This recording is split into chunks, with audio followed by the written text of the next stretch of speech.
Welcome back to One Piece Anime Review Part 5. This time I'm reviewing the shortest season of the entire series. Well, probably one of the more shorter seasons. This season, Season 5, was 13 episodes. And this basically just just trying to pass the time before they can do the Skypiea stuff. Which, by the way, is the next season. And here's kind of the weird thing. When the last episode ended, it pretty much led directly into the Skypiea arc. Yeah. I guess they kind of figured, okay, we just finished doing some filler stuff. Let's just basically have it lead directly into Skypiea. Now, there's a few different story arcs in this season. The first 5 episodes are just standalones. One dealing with, let's say, I think it was one dealing with Sanjay working with a Marine probation cook, basically trying to cook some curry. Usopp basically doing some fireworks stuff. Let's see. I'm trying to think, there was anything else to this particular season? Let me think here. Trying to think though. Let me check something here. Let's see. I'm trying to remember the standalone episodes. Let's see. Yeah, we got that one. Okay, the first episode basically is focused on Chopper, telling about basically his first patient, telling the Nico Robin. Yeah, during his first few episodes, Robin doesn't do much of anything except sit around reading a book, which does lead to the next arc. Let's see. We also have, and the last one is, kind of basically the backstory of, well, Zoro meeting the two partner guys from the Arlong Park arc. Yeah, and basically just learn some lesson. That's basically what it is. The next 3 episodes is about basically when the crew goes to an island. This is referred to as the Goat Island arc. It's a quick little 3-parter involving basically the crew going to an island which is inhabited by an old man who, by the way, has the same voice actor as Makarov. He also, the same voice actor also voices a supporting another character in the following arc as well. This one is just, well,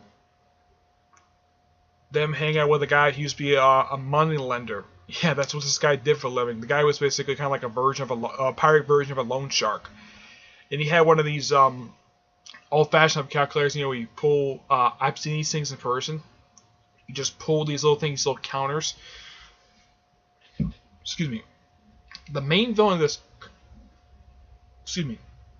is a crooked Marine who wants his treasure. And it's later revealed the treasure, basically, he lost it by having the goats he hangs out with a lot of the time eat it. Also, he has a pirate ship that he built on an island for the past 20 years.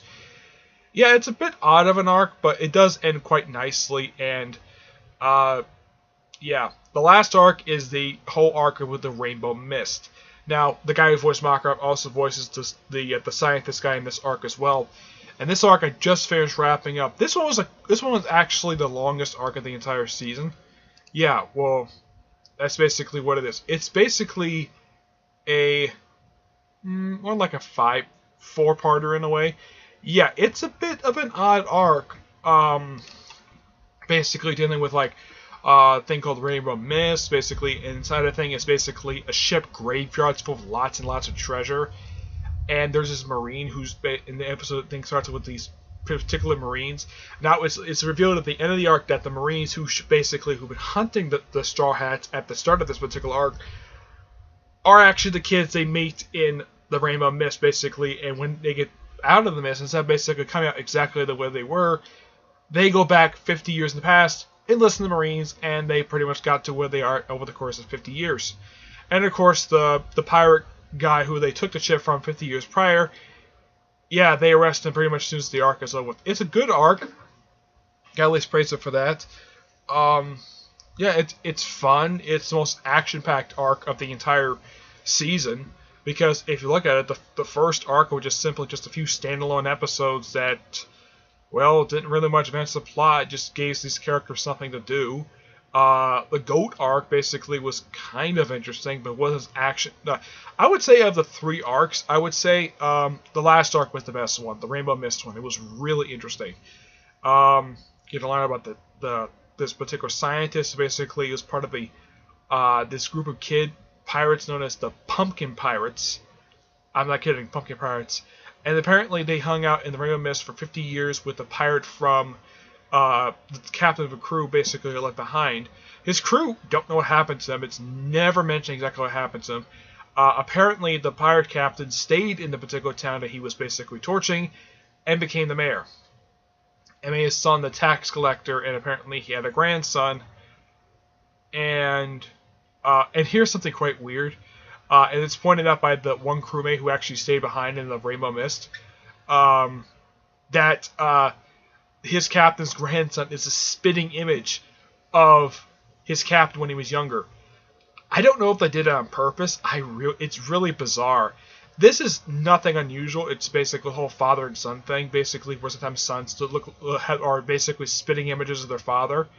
This is nothing unusual, but to have the grandson to be the exact same look as the way that the grandfather looked when he was younger. And it's odd, though, that the same place he torched became the mayor of. Yeah, how this came about, this was never explained.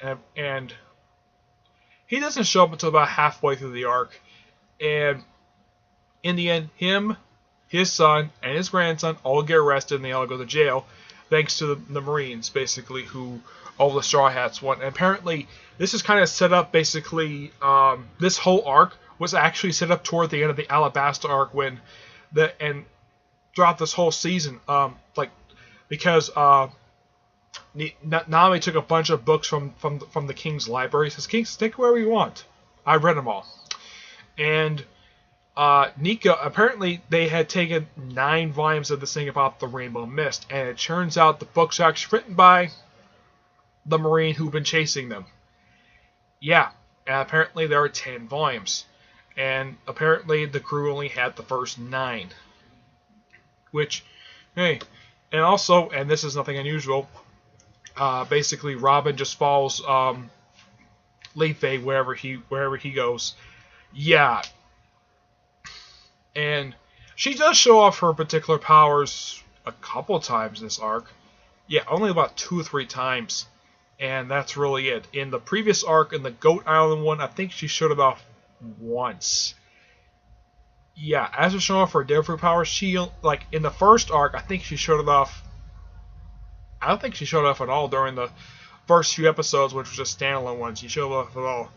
Yeah, so it's kind of like they just basically okay, let's just do these few little quicker things, quick little filler arcs, and then just go straight to the Sky Peak. And basically give people a breather before going to another big crisis like they did with Alabasta. Which you gotta praise the animators for doing that. Otherwise, though, it's a good season. They did make one change to the show. They kind of spoiled this with the opening theme of basically season 4, where they have Robin part of the crew. Yeah, I have no idea why they spoiled that, but when it came to this particular season, the thing they show like halfway through the episode when they go to commercial break, where they have Chopper, I think it's Chopper, Zoro, Leifei, Nami, and Sanjay. And next to Sanjay is Robin. They had her to the group on the far right because, Chopper basically was, when they say in the docking. My guess is when they introduce in the story, in the anime, Frankie and Brock, they're probably going to stand next to Robin. That's my personal guess of what they're going to do with that one. Okay? But this was a pretty quick arc. Next season is going to be a little bit longer than this one. As a matter of fact, of the previous season so far, this is my longest one. This is actually my second longest one so far, being the next season being 52 episodes. Where I think it's supposed to be adapting volumes 24 to 32, I think. Yeah, as far as I can tell, that's basically what this thing is adapting. That's what the next season is. Okay, that's really it for this episode. Yeah, not really much to talk about. Basically, just a few filler arcs, stuff like that for this particular season, but a pretty quick season nonetheless.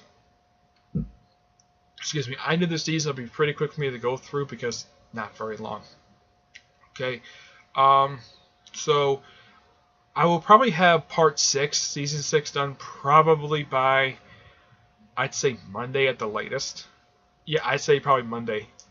That's probably when I'll finish up season 6. Okay, but until then, I will see you there. Bye.